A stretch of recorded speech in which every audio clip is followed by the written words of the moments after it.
حي على الفلاح.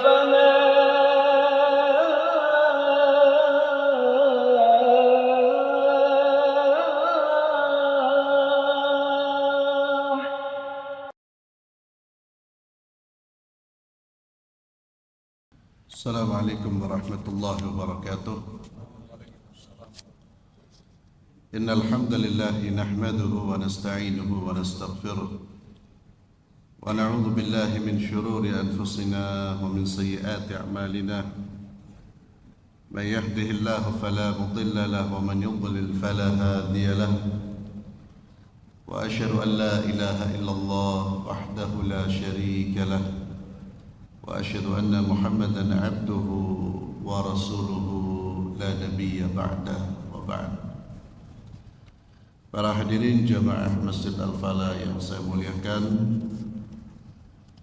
alhamdulillah pada pagi hari ini kita diberi kesempatan oleh Allah Azza wa Jalla untuk bisa bersama-sama melaksanakan salat subuh secara berjamaah dan dilanjutkan dengan kajian, dan kita berharap berdoa dan selalu berdoa agar diberi keistiqamahan oleh Allah Subhanahu wa taala untuk bisa melaksanakan perintah-perintah Allah dan menjauhi larangan-larangan Allah, terutama melaksanakan salat 5 waktu secara berjamaah, dan juga perintah Allah yaitu menuntut ilmu. Mudah-mudahan kita diberi keistiqamahan dan mudah-mudahan kita menjadi pribadi-pribadi yang senantiasa beribadah dan senantiasa menuntut ilmu, sehingga ibadah dan ilmu tersebut akan membawa kita menjadi orang-orang yang bertakwa kepada Allah Subhanahu wa taala, dan mudah-mudahan Allah wafatkan kita dalam keadaan husnul khatimah.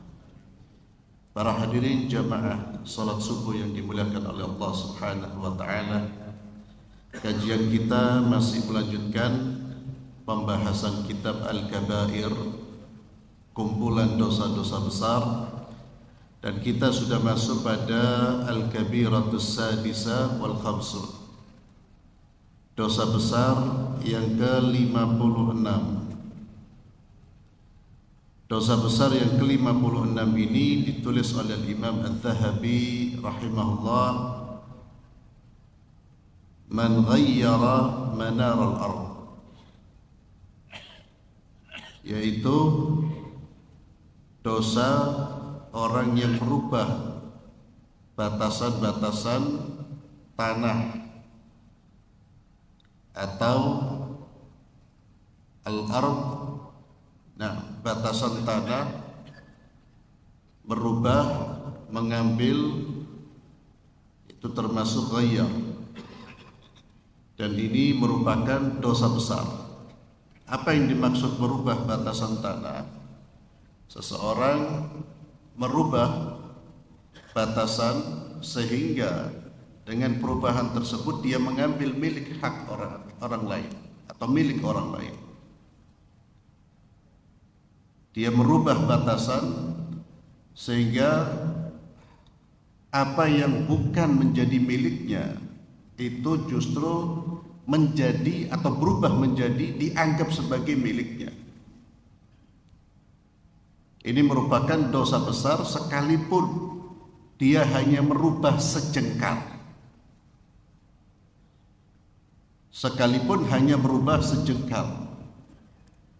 Jadi bukan mencaplok tanah berapa hektar, tapi sejengkal tanah, bahkan kurang dari itu.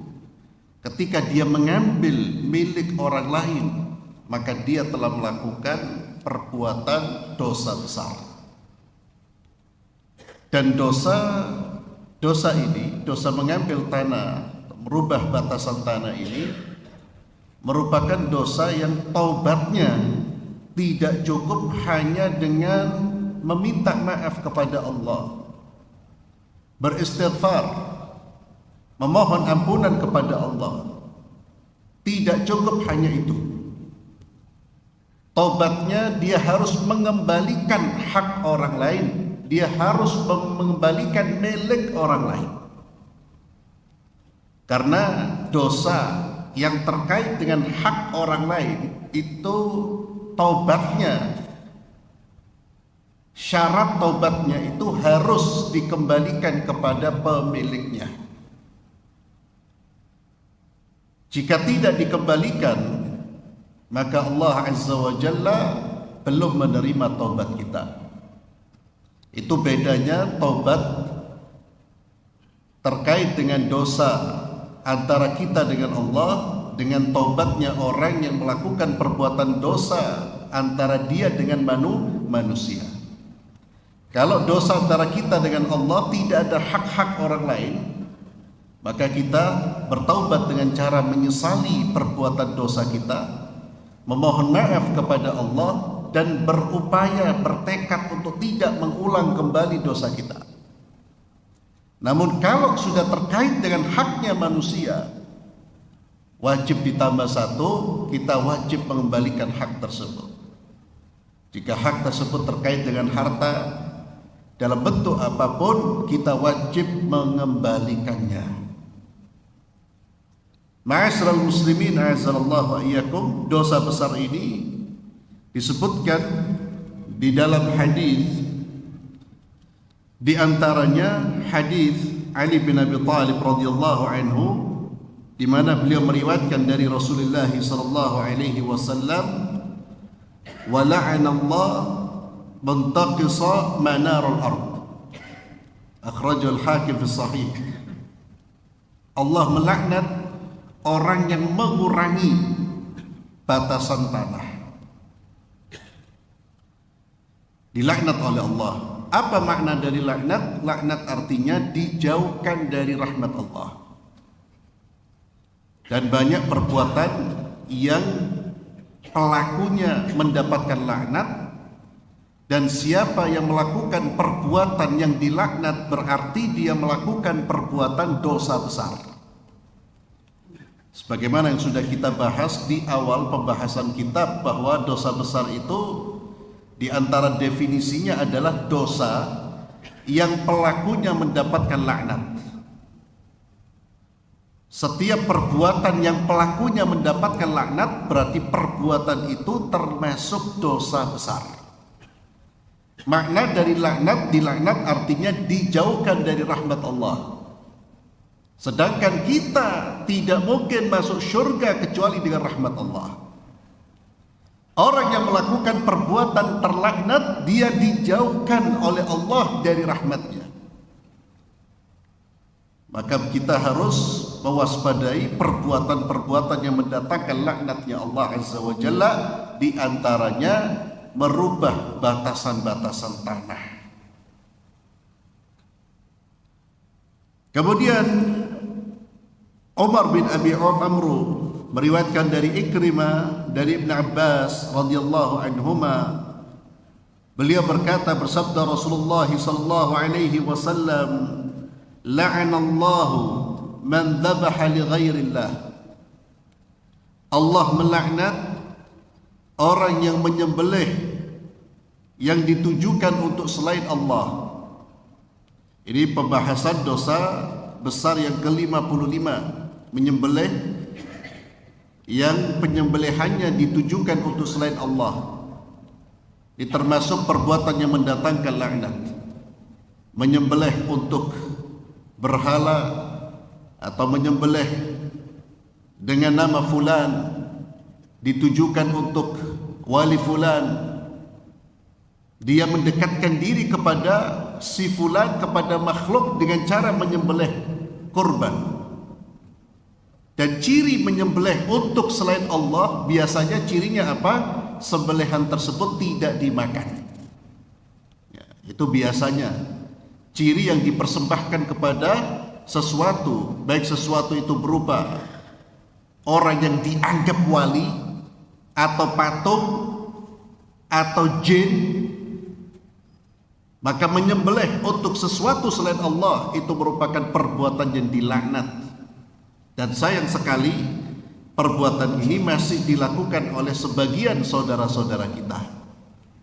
Bahkan orang yang menyembelih kepada selain Allah berarti dia mempersembahkan ibadah kepada selain Allah yang seharusnya dipersembahkan kepada Allah. Qul inna salati wa nusuki wa mahyaya wa mamati lillahi rabbil alamin.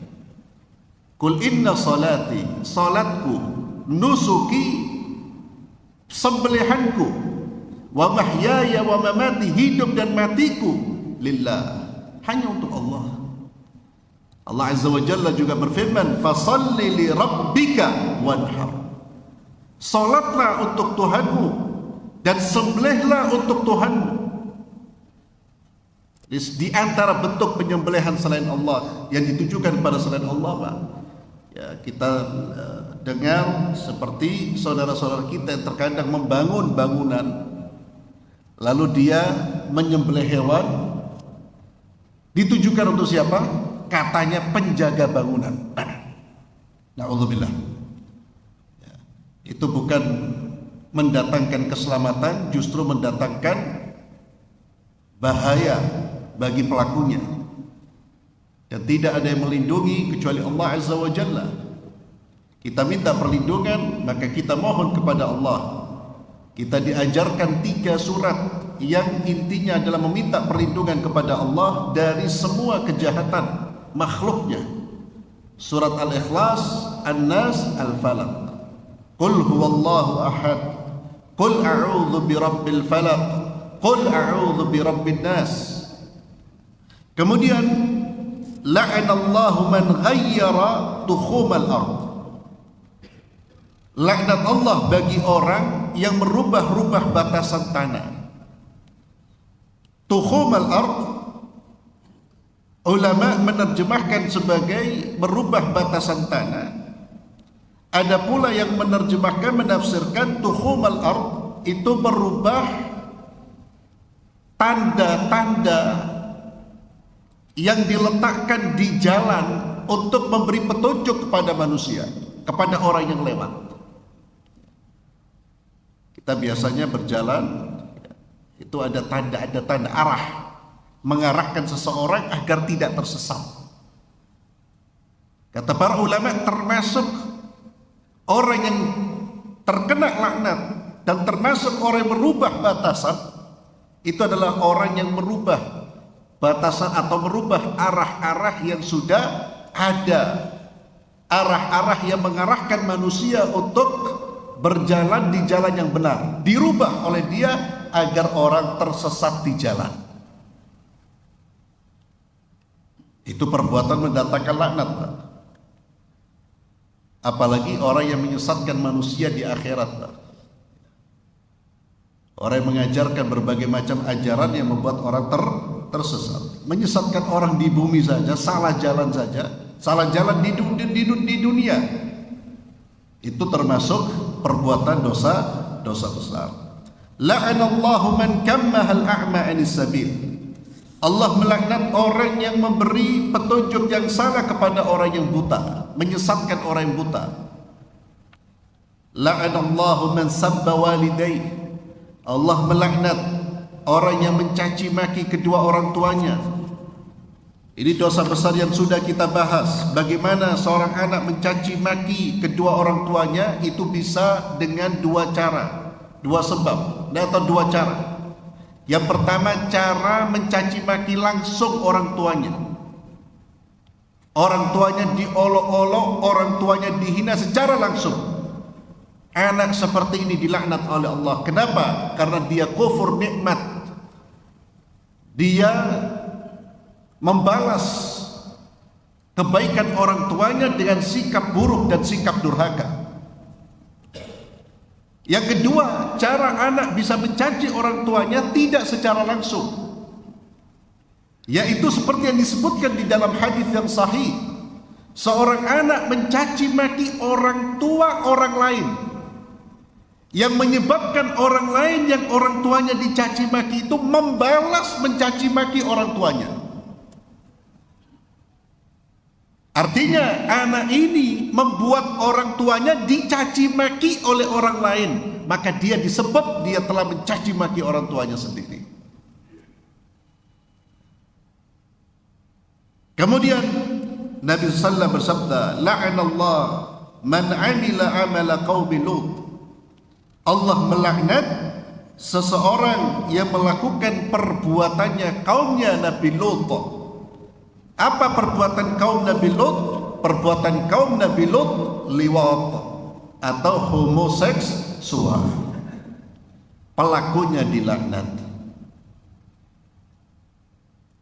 Di negeri kita ini pelaku homoseksual, Anda bisa baca dari berita-berita yang ada, itu pelakunya atau perbuatan ini, perbuatan dosa ini semakin banyak dilakukan, semakin banyak dilakukan oleh sebagian masyarakat kita. Dan ingat ma'asyiral muslimin, gerakan LGBT, lesbian, gay, biseksual ya, transgender, itu gerakan Pak, jangan dianggap gerakan yang tidak terkoordinir atau terkoordinasi. Itu gerakan yang luar biasa, gerakan yang bergerak dengan organisasi, dengan sistem yang saat ini sudah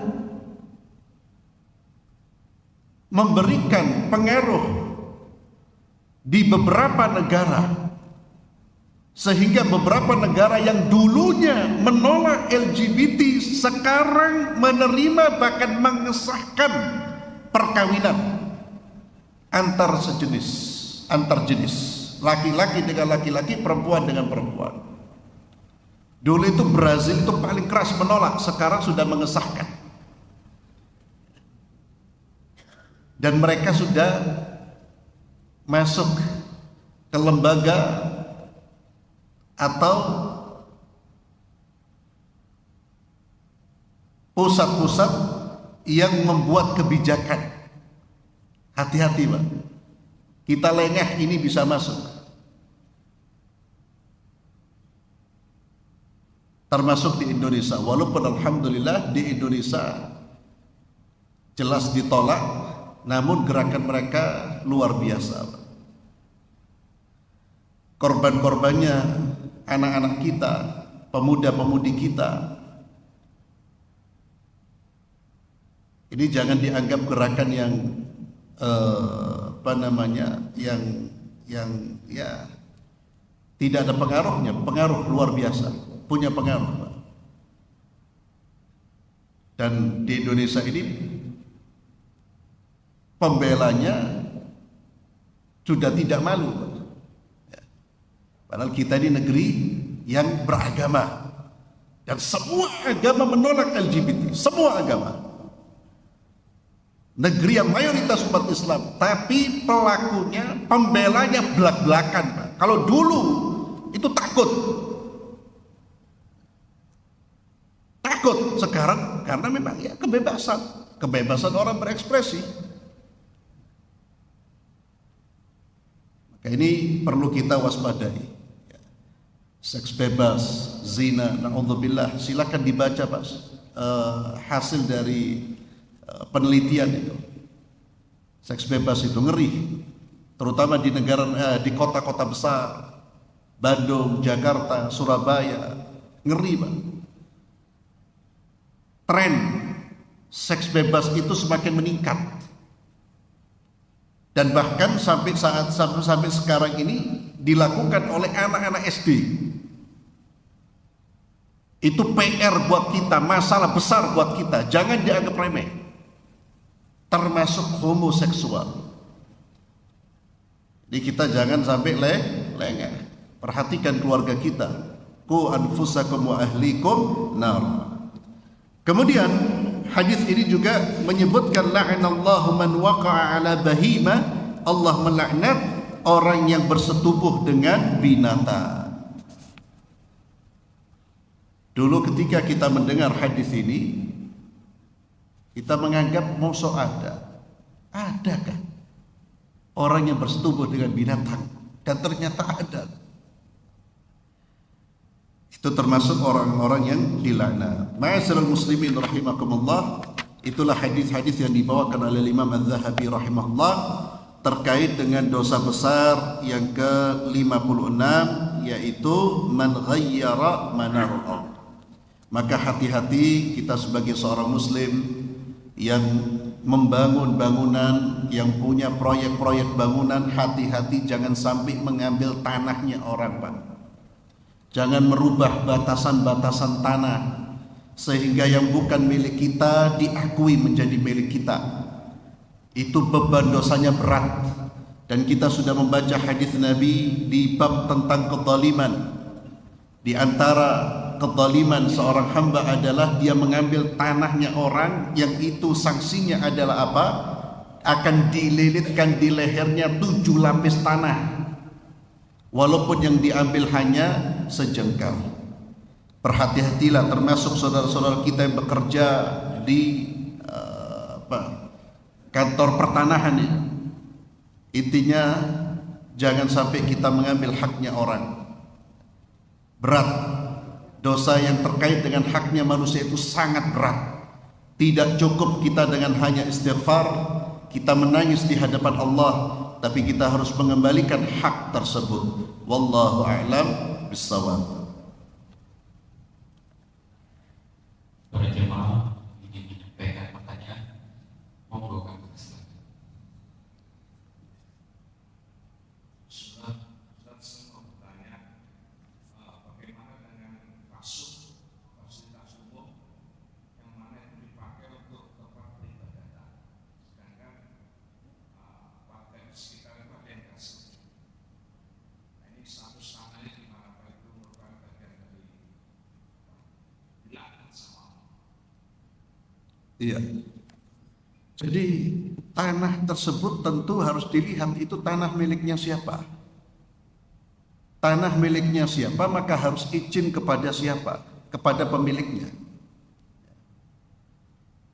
Dan kalau terkait dengan masalah melaksanakan ibadah, itu saya kira kita punya ketentuan, ada undang-undangnya seperti itu. Maka yang pertama, ya mengikuti aturan yang berlaku, dan ketika melaksanakan tersebut tidak ada unsur kezaliman terhadap orang lain atau mungkin mengambil tanahnya orang, ya tidak diperbolehkan, Pak. Jangankan kalau dalam fikih itu orang kalau sholat ya, kita bicara sholat di tanah maghsub, tanah merampas milik orang, Pak, sholat kita tidak sah. Ya. Sebagian ulama berpendapat sholatnya tidak sah. Kita sholat di tanah curian atau tanah yang kita tidak diizinkan, tanahnya orang tadi ya, jelas tanahnya orang. Kita sholat di situ, ibadah di situ, itu tidak sah. Dalam mazhab Hambali tidak sah. Wallahu a'lam bishawab. Maka ibadah pun ya, kalau kita ya, saya bicara tentang Islam ya, jangan seenaknya. Apalagi bukan untuk ibadah, Pak, ya, untuk kontes, untuk yang lain-lain. Nah, wallahu a'lam bishawab.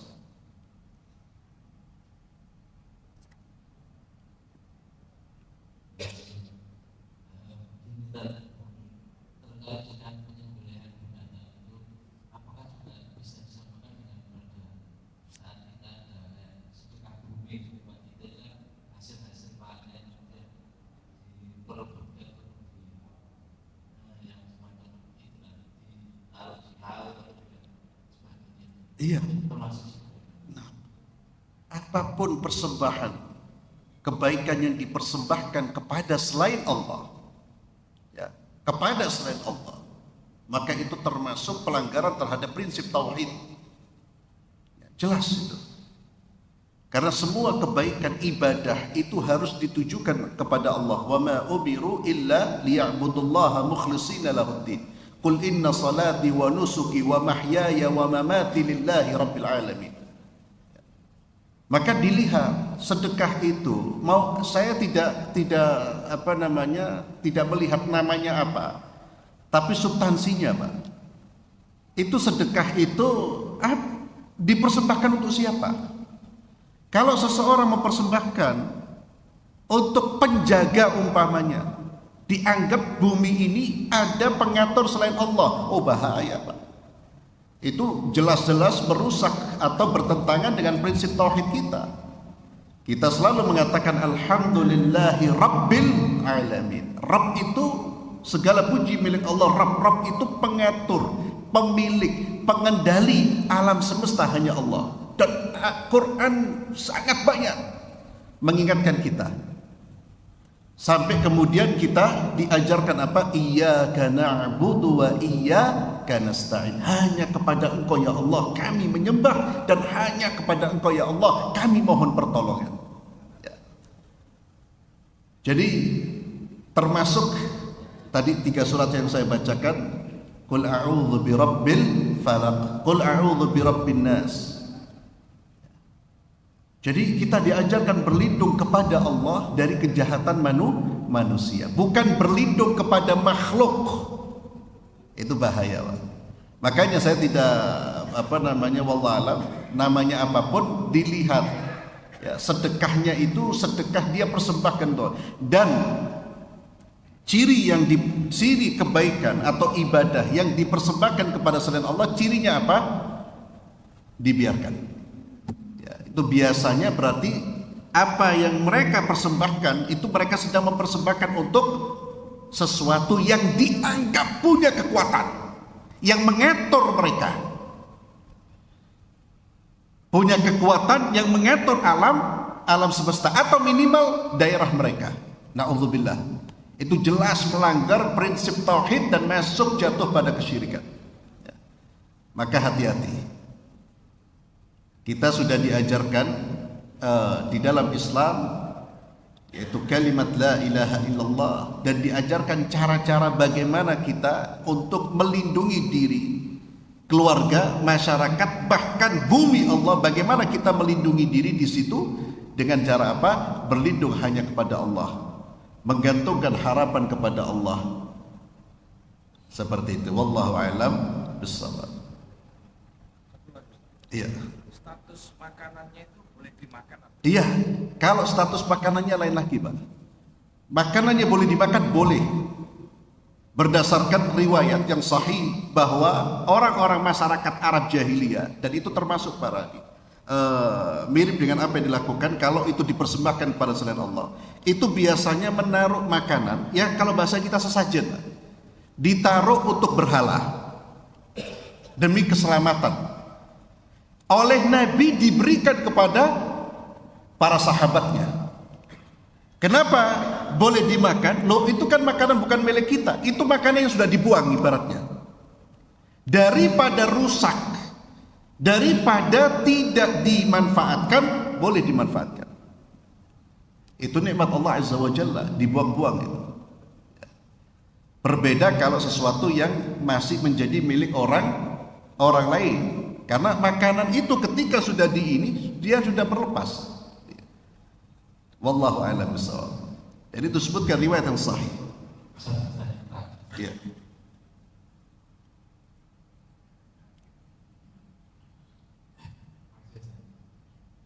Saya tahu bahwa di tangan saya itu kelihatannya ya diluruhkan koin, tapi tidak banyak. Kemudian kalau saya ikhlaskan, itu juga menjadi masalah bagi yang mengambil. Iya, kalau antum ikhlaskan, antum maafkan, mudah-mudahan ya itu mudah-mudahan tidak menjadi masalah bagi yang bersangkutan. Mudah-mudahan. Jadi mengikhlaskan apa yang menjadi milik kita, ya mudah-mudahan.